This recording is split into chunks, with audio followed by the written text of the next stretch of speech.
Хәерле көн, хөрмәтле Азатлык тыңлаучылары һәм безнең бүген Мәскәү һәм Казандагы кунакларыбыз.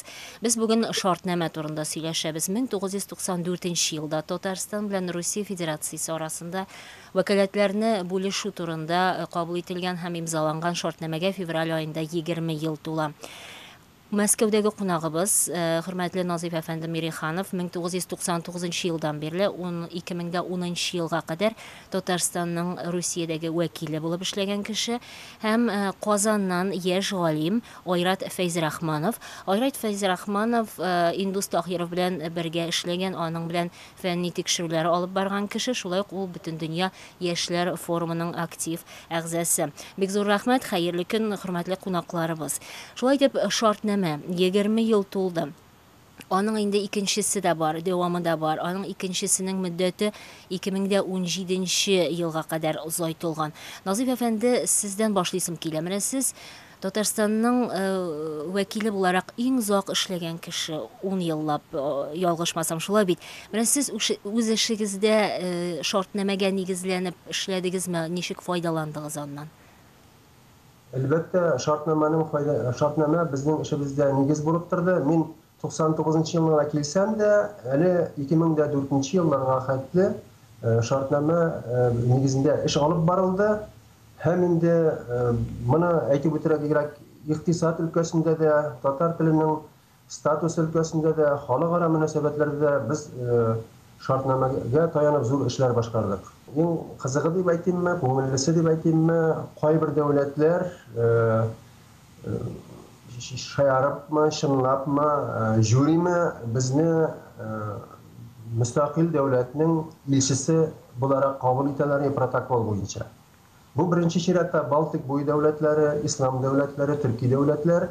Анда инде теге яки бу очрашуларга кабул ителергә барсаң, син инде илчеләр исемлегендә буласың, һәм инде килеп туктаганда ук, һәм кузгалып киткәндә ук Татарстан Җумһурияте илчесенең машинасын китерегез дип игълан иттеләр. Шулай зур тавыш белән анда махсус һәм кабул иткәндә дә инде илчесен кабул итәләр. Бу очрашуларда безнең Россия Федерациясының МИД тарафыннан буладыр янында катнашучылар инде бер сүзсез. Аларга бу каякта шарт та бетмәдер. Аннан соң алар үзләре хәл иткәндер инде, әмма ләкин менә шактый гына барды, шулай Татарстанның тулы хокуклы вәкиленә бик илчегә караган сыман караш барды. Инде федералларга килгәндә, менә монда ни гаҗәп, федераль структураларның зур җитәкчеләре, министр урынбасарлары һәм инде вице-премьерларны әйткәндә юк, алар Татарстанның шулай махсус статусы булуны нормаль кабул итәләр, ихтирам белән кабул итәләр, мөнәсәбәтләр бик яхшы булды. Инде уртак бул департаментлар яки анда берәр агентстводагы бүлек мөдирләре инде хәтта визиткада язып куйган сүзгә дә бәйләнәләр. Татарстанның тулы хокуклы Россиядагы вәкиле дигән сүзгә. Ничек инде Россиядә булсын? Сез Татарстан дәүләт булсагызмы, Россиядагы вәкил буласыз. Сез берәр төрле структура каршындагы вәкиллек дип шулай иттереп мәсьәләне хәл итү урынына алар шундый юк бар сүз чыгаралар, бәйләнәләр. Менә шундый хәлләр булды төрлечә. Әмма гомумән алганда бу шартнама Татарстанның Россия эчендә дә, дөнья күләмендә аның статусын бик нык күтәрде. Назиф әфәнде, бу федералларның карашына тагын бер кайтырбыз. Минем бер кичкенә генә бер мисалым бар. Хәзер Айрат әфәндегә сораум бар. Айрат әфәнде, менә сез шартнаманы инде китаплардан, үзегезнең мөгаллимегездән өйрәнгән кеше, тарихка ничек язылып калды менә бу шартнама? Ягъни киләчәк буыннарга нәрсә дип аңлатачаклар аны? Бу әлбәттә Россия өчен бигрәк мөһим документ булды, чөнки ул Россияны федераль рельска бастырды. Һәм Татарстаннан соң тагын 42 төбәк шундый шартнама кабул итте Мәскәү белән. Бу беренче тарихи әһәмияте дип әйтеп була. Икенче тарихи әһәмияте ул булса икътисади яктан әһәмияте бик зур булды, чөнки бу шартнама белән бергә бюджет килешуі кабул ителде. Һәм менә шул бюджет килешуі нигезендә Татарстан бик күп бик әз салым түләде. Һәм бу Татарстан өчен алда нык итеп үсәргә шартлар тудырды. Менә шундый тарихи әһәмият дип әйтеп була. Тарихи әһәмияте икенчесенеке дә бик зур, чөнки икътисади мөмкинлекләрне киметүгә карамастан икенче шартнамә ниндидер өстөнлекләр дә бирде. Беренчедән, ул Думада расланды, ратификацияләнде. Икенчедән, анда тагын бер мөһим мәсьәлә кертелде. Татарстан читтәге татарларга ярдәм күрсәтә дигән бер матдә кертелде. Икенче шартнамәгә тагын әйләнеп кайтырбыз. Назиф әфәнде, сезгә исегезгә төшерәсем килә. Хәтерлисезме, 2004 елда Конституция мәхкәмәсе татарларга латинга күчәргә ярамый дип әйткәч, сез федераль мәгълүмат чараларына бик күп әңгәмәләр, аңлатмалар биргәнсез, һәм сез анда бик акыллы, бик дәлилләп, ни өчен татар теленең латин имласында булырга тиешлеген аңлаткансыз, һәм киләчәктә бөтен Русиянең дә әкренләп шуңа күчәчәген аңлаткансыз, чөнки глобализация шулай бара, дөнья шул якка таба бара. Һәм шул мәкаләләрне укып утырганда бер кызыклы әйбер таптым. Менә мин аны тагын укыйсым килә. Елена Мизулина бар бит, Дума депутаты, Дума комитеты рәисе. Ул чакта менә нәрсә дип әйткән, ул менә шартнамә, Татарстан белән Русия арасындагы шартнамә, ул бик куркыныч әйбер диелгән. Шушы латин нигезендә Русия таркалачак. Гомумән ул шартнамәләр бик куркыныч, Путин килгәч кенә тәртип урнашты дигән. Менә сез ул чакта латинны бик якладыгыз. Хәзер дә фикерегез үзгәрмәдеме? Фикер үзгәрмәде, монда мәсьәлә вакытта гына. Аның барын вакыты килеп җитәчәк, һәм бу мәсьәлә яңадан күтәреләчәк. Бөтен Татарстанга түгел, бөтен Россия күләмендә дә бу эш барачак. Бердәм информация кырында, җир шарында, аның информацияны йөртүче тамгалары төрле булырга тиеш. Ул була алмый инде. Назиф әфәнде, сез Мәскәү татарлары вәкиле дип әйтеп була инде, сез Мәскәү татарларын бик яхшы беләсез. Менә икенче шартнамәгә килсәк, икенче шартнамәдә бу текстны, бу матдәне комитет рәисе Разил Вәлиев һәм мәрхүм Туфан Миннуллин тәкъдим иттеләр. Читтәге татарларны Татарстан яклый дигән. Шушы икенче шартнамә кабул ителгән елларда да сез вәкил идегез. Аның эштәге нинди файдасын күрдегез? Шушы матдәнең. Беренчедән, менә сез әйттегез, кемдер курка шартнамәләрдән дип, ул бит инде ниндидер албасты түгел. Шартнамәләр нигезендә мөнәсәбәтләр кору, федераль үзәк һәм аның субъектлары белән Россия Федерациясының конституциясендә каралган. Анда язылган мөнәсәбәтләр федератив договор һәм башка договорлар белән каралырга мөмкин дигән.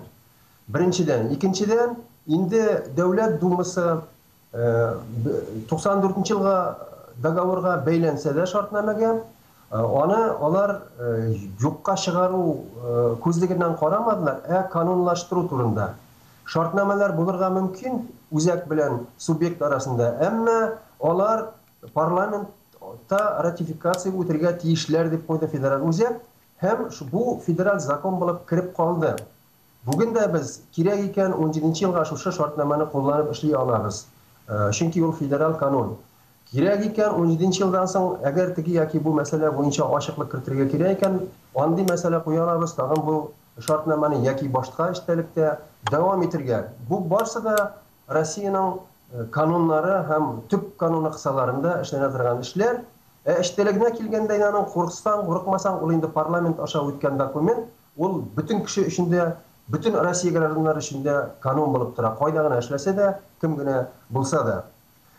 Сез дөрес әйттегез, бу 2007 елга шартнамәнең бик әһәмиятле матдәсе булып тора.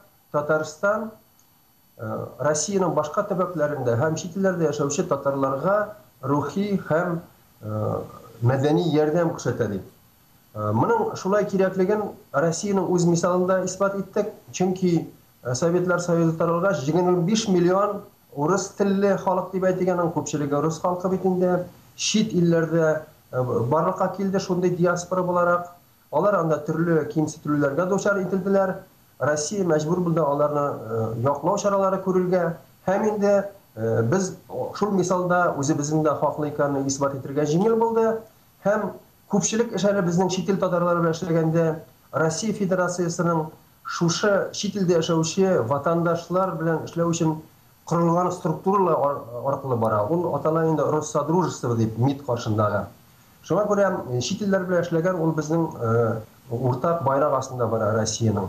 Ә инде Мәскәү регионнары белән эшләгәндә монда барыгыз гына мәгълүм, Татарстан ул бөтен Россия татарларының рухи ватаны, чөнки бүгенге көндә 70%-тан артыгы татарның башка төбәкләрдә яши. Монда бернинди гаеплеләр дә юк. Татарстан ул хукукын яклый алды федераль үзәк алдында, һәм инде федераль үзәк моңа бик нык бәйләнми соңгы вакытларда дип әйтим инде. Теге салымнар кодексы буенча да, башка ниләр буенча да монда шактый зур эшләр эшләнә. Сез үзегез дә шунда катнашасыз. Бу әлбәттә 2007 елгы шартнамәнең зур ярдәме. Гайрат әфәнде, соравым сезгә, дөньяда федерацияләр бар, Татарстанга охшаш төбәкләр бар, федерация булмаган дәүләтләр бар, анда да башка милләт, башка үз билгеләнергә теләгән төбәкләр яши. Нинди тәҗрибә бар дөньяда? Татарстан белән Россия кабул иткән кебек шартнама нигезендә яшәүче дәүләтләр, төбәкләр бармы? Татарстан ул әлбәттә үзенчәлекле төбәк, һәм шуңа күрә аның белән шундый шартнама кабул ителде. Һәм Татарстанга охшаган шундый хәлдә Квебек провинциясе Канадада, шулай ук Һиндстанда Кашмир штаты, шундый тәҗрибә шулай Бельгиядә бар. Әгәр дә федератив дәүләтләрне алмасак, Испаниядә ул Басклар иле һәм Каталония, Британияда, Бик Британияда ул да булса Шотландия һәм Уэльс илләре.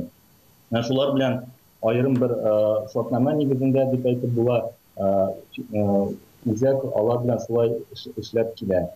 Һәм Татарстан әлбәттә монда ниндидер велосипед уйлап тапмый. Татарстан Рәсәйдән яңа договорной федерация моделен төзү дип әйтеп була. Назиф әфәнде менә монда бер кызык әйбер әйтте. Сез дә кызык сораулар бирдегез монда. Кызганычка каршы монда бер тискәре күренеш бар. Ул да булса Татарстанда яшәүче халык, Татарстаннан читтә яшәүче халык моны аңлап бетермей, нигә Татарстан татарларга булыша. Һәм минемчә, монда пропаганда эшен башкарырга кирәк. Чөнки кеше Татарстан ниндидер милләтчил бер төбәк итеп аңа карый.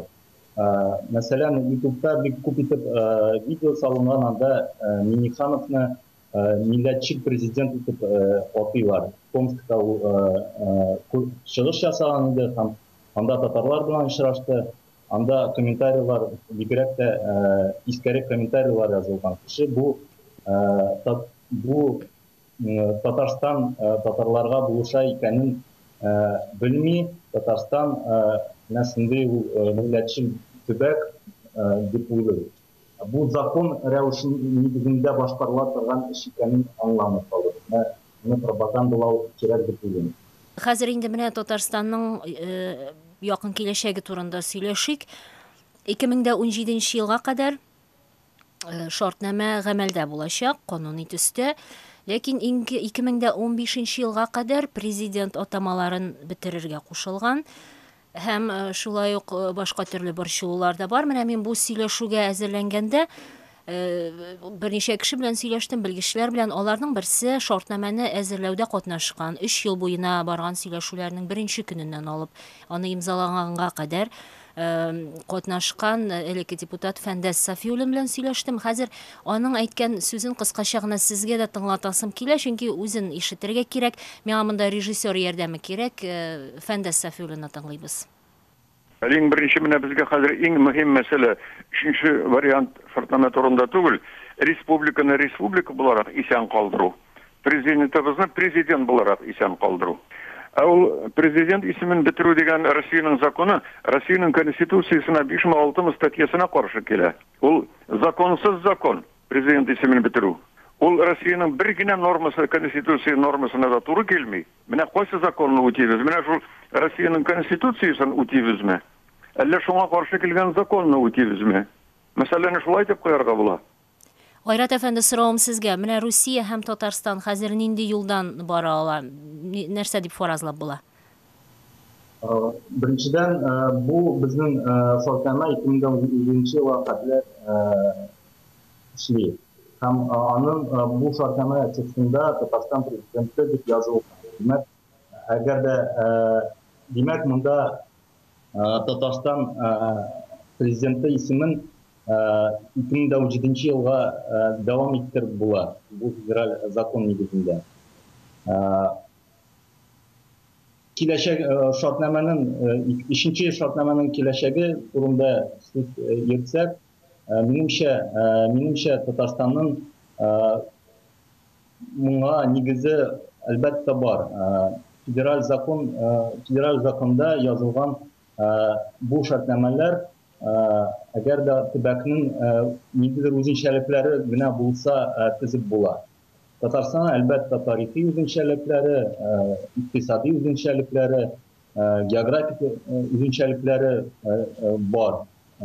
Һәм бу шартнама әлбәттә төзелсә, Россия ул федерация юлы буенча барыр. Әгәр дә бу шартнама, икенче шартнама төзелмәсә, бу артка бик зур адым булыр дип уйлыйм. Һәм әлбәттә Россия унитар дәүләткә әверелүгә зур тәрбиш булыр. Бу әгәр дә шартнама төзелмәсә. Менә шундый уйларым, фикерләрем. Назиф әфәнде, сез нәрсә уйлыйсыз бу турыда? Мин инде мөһимрәк мәсьәләләрдән башлыйм. Президент атамасына килгәндә 15 елны көченә керә инде бу. Шул елга хәтле бөтен республикаларның башлыклары президент исеменнән баш тартырга тиешләр. Һәм бүген инде кызганычка каршы Татарстан бер үзе калды. Хәтта Башкортстан да баш тартты шушы көннәрне. Монда ничек кенә авыр булса да, әлбәттә җаваплылык булачак президент, Татарстан президентының үзенә.